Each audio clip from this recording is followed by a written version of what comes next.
Chris Farfoe. Taloha ni.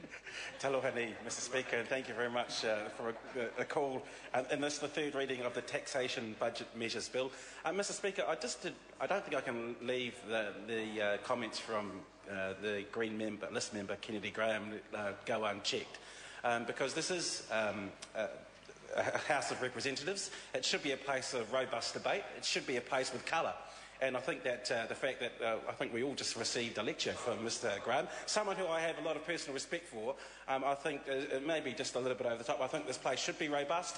We should, I'm sure the Speaker and the Chair at the moment may think from time to time it may get a bit out of hand, but this should be a place where we should be free to express ourselves in any way that we may choose, as long as it is within standing orders. But I'll go back to the bill now that I've dealt with Mr Graham's sermon.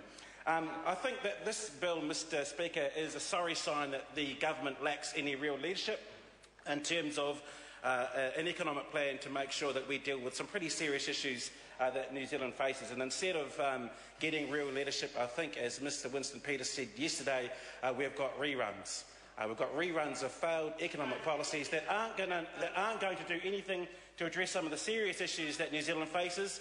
The fact that we've got the worst economic growth in 50 years, Mr Speaker, the fact that every week of the last 12 months, 1,000 Kiwis have thought it better to get on a plane and head to Australia to make their living, usually with their families, than to stay here in their country of origin, their country of birth, here in New Zealand. And I think that's very sad.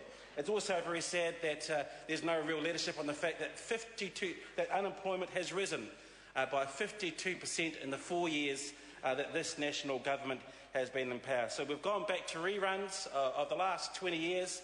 It's almost like Star Trek.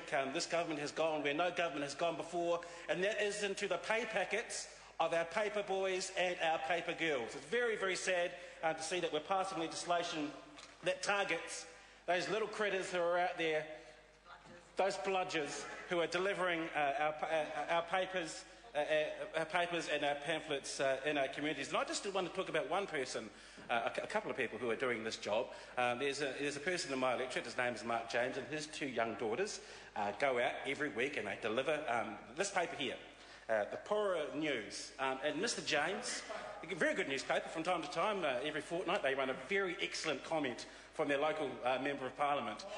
Very, very excellent from their local Member of Parliament.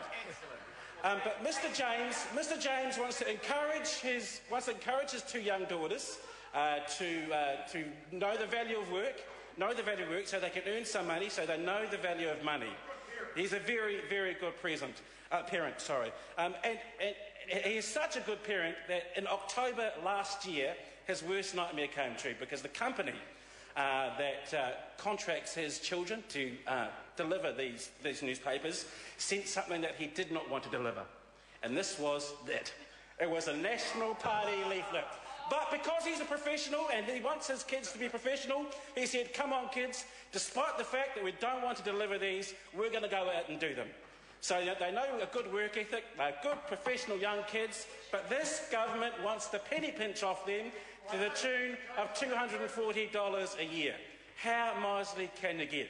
So instead of real leadership on the big economic matters that matter to New Zealand, we get penny pinching on our paper girls and our paper boys around the country.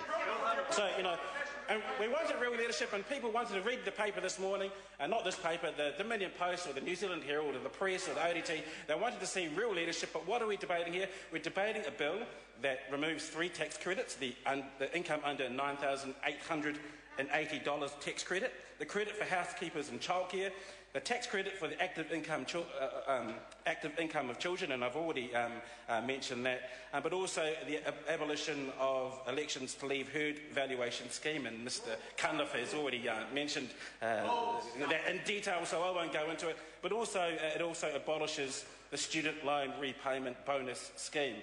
Bold stuff, as Ian Lees Galloway's. That's what the...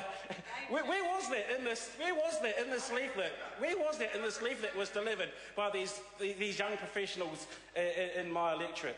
Mr Speaker, I just wanted to turn to the changes that are made in the student loan area in Part 3 of this bill, because it has been debated quite well in the committee stage. We support that move because we thought it was a daft thing to do initially anyway. But I just did want to point out some of the quotes from the National Party when they passed this legislation. Anne Tolley, we estimate that this measure will reduce repayment times of those who take up the bonus by 1.5 years. And we believe that it will decrease the upfront cost of new lending to 39.4 cents. How could anyone vote against that? And next we've got Mrs Louise Upston. This bill is a significant step to encourage student loan repayment and, more important, to reduce the overall repayment times. The message very clearly, and I'll stress this, the message very clearly is that our young people will be debt-free sooner. And then Peter Dunn, the Minister who was in the chair, I say to the House that this is a significant incentive for students to pay their loans earlier. I cannot fathom why anyone would oppose the introduction of such an incentive. But then the truth comes out in the regulatory impact statement for this bill. Conclusion and recommendations. Essentially, it says that they got it wrong. The voluntary repayment bonus does not appear to be improving the value of the student loan scheme. The bonus aims to encourage borrowers who are slow to repay to pay off their loan more quickly. However, many borrowers who are already paying back their loans quickly are also claiming the bonus. It basically has not worked. It's what we said. So finally, the penny drops for the government, and one of their big announcements in this budget with real economic leadership is to do away with something that they should never have done in the first place. So, Mr Speaker, where is the leadership? Where is the leadership from this government in Budget 2012? Well, we don't think there is. We don't think there is any, Mr Speaker.